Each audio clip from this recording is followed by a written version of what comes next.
Hello, I'm local Democracy Reporter Emma Draper, and I've been speaking to Ramsey MHK Lawrie Hooper about the Department of Infrastructure's public sector housing strategies in response to claims made by Ramsey Commissioners. He says the DoI will be creating a house building strategy. So in simple terms, you've got new political leadership in the department now, so you've got a new team of politicians, and we've decided what we really should be doing is focusing a bit more on building houses, which I think the government has lacked, I think, that focus in recent years.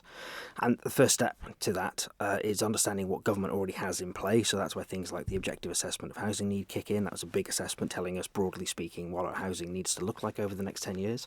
So we've now got a big picture question that says, how are you going to deliver these houses? Well, the first place I would like to go to when asking about who's going to deliver houses is go to local authorities, because they actually have a statutory duty to keep under review the housing needs in their district. The law actually requires every local authority to have a housing plan and to put proposals to the department. So writing to them and saying, right, so step one, what are you already doing? What is it that you would like to do? And how can we help? Because I'm aware that a lot of local authorities have building plans in place already. You know, Ramsey have got a strategy, I think Douglas have got a strategy, and the question in the back of my mind is, okay, how do we help you deliver on those plans? How do we turn those proposals, those ideas, into bricks and mortar on the ground? So the first step is to write formally to them all to say, what have you got?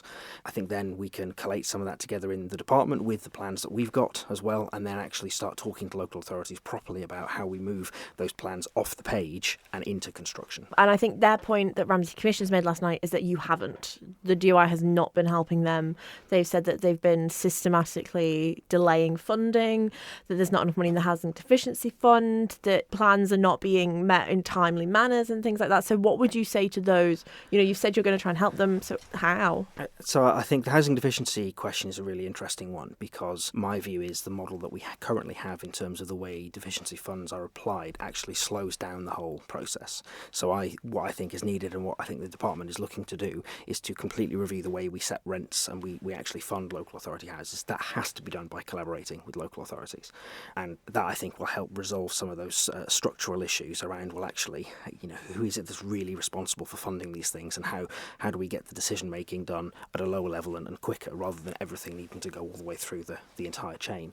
In terms of the specific Ramsey projects, I'm aware of 2 projects that the Commissioners are currently working on. I'm not aware that we've actually received a borrowing petition from Ramsey Commissioners for either of those projects as yet. I know that there has been conversations around business cases that have been submitted, but those conversations have been going on for some time, and it is about what information we're getting and how quickly we get responses to those. So it's a little bit more complex, I think. But ultimately, from what I've seen at least, the department has been quite responsive to those requests, and we are waiting for information from the Commissioners so we can help them move it to the next level. But ultimately, like I said, the reason for kick-starting this process is because there has been a lack of focus on building in recent years. I mean, not just recent years, but the last 10 years perhaps. I think I asked a question of the then Infrastructure Minister, Mr Crookall, about how many houses had been built, public sector houses, and the answer was, well, none, no new ones. There's been quite a bit of refurbishment, a bit of replacement, but in terms of expanding the public sector stock, that hasn't really been happening over the last 10 years. And that, to my mind, is a big problem, and we do need to find a way of jump-starting that. But do you see why the Commissioners feel the way they feel about the housing need and the lack of support they're getting? No, I don't, and that's kind of my point. Is when I've gone back and looked through the correspondence that I've been given access to, it doesn't feel like there are any delays on our end. I mean, I'll give you an example. I've seen an email exchange this morning where we responded back in January with some queries, and we had a response from the Commissioners yesterday. So as far as I can tell, I can't see there being a blockage inside the system. I'm not saying that there isn't, and I'm not saying that we can't do more to help, but from what I've seen, at least on the particular projects we're talking about, I'm not seeing that particular disconnect. What I would say, though, and what I do very firmly agree with the Commissioners on this, is that we do need to actually get down to the fundamental question of what are the blockages in the system. And there are blockages. I mean, if you're a local authority member, and I served on Ramsey Commissioners for a number of years, I know where this comes from.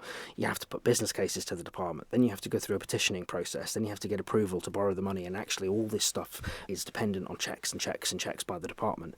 And I'm not entirely clear in my own mind why we do that. We should be able to trust local authorities to do those checks, to pull the business cases together, to appoint surveyors and QSs and all the rest of it, and do the work themselves. And they do, and they by and large do a really good job with this stuff.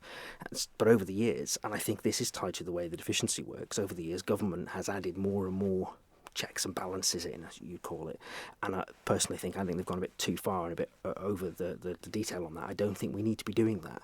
So we do need to have a real look at the way all this works. And to my mind, the best way to do that is to engage with local authorities on all those processes and ask them, look, where are the blockers? What do you see stopping you?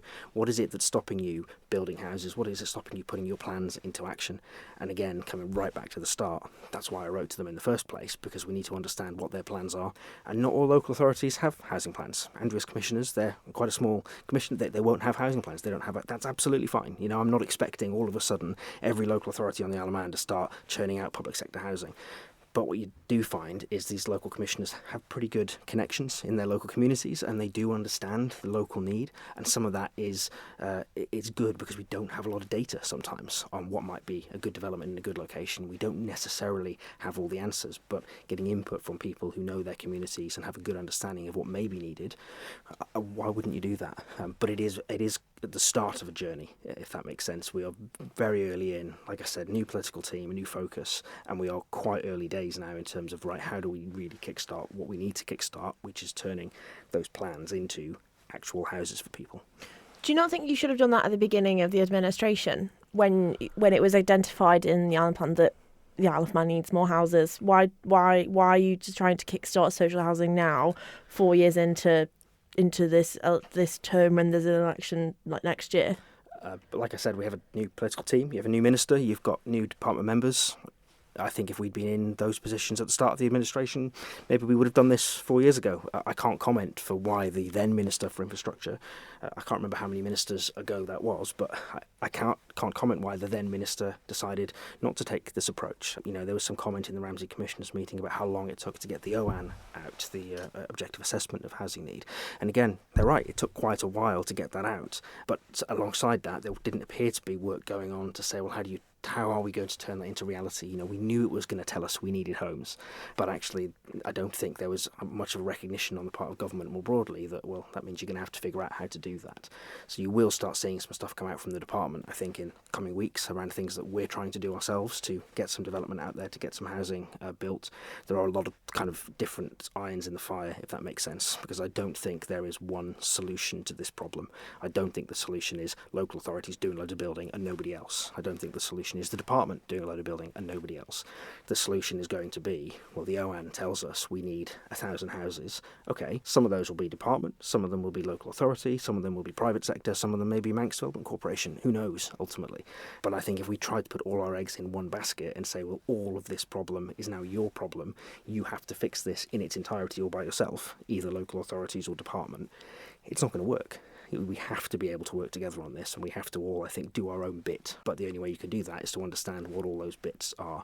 And the letter that I wrote was the first step in understanding, right, let's understand what all the moving parts are here across all the local authorities on the island.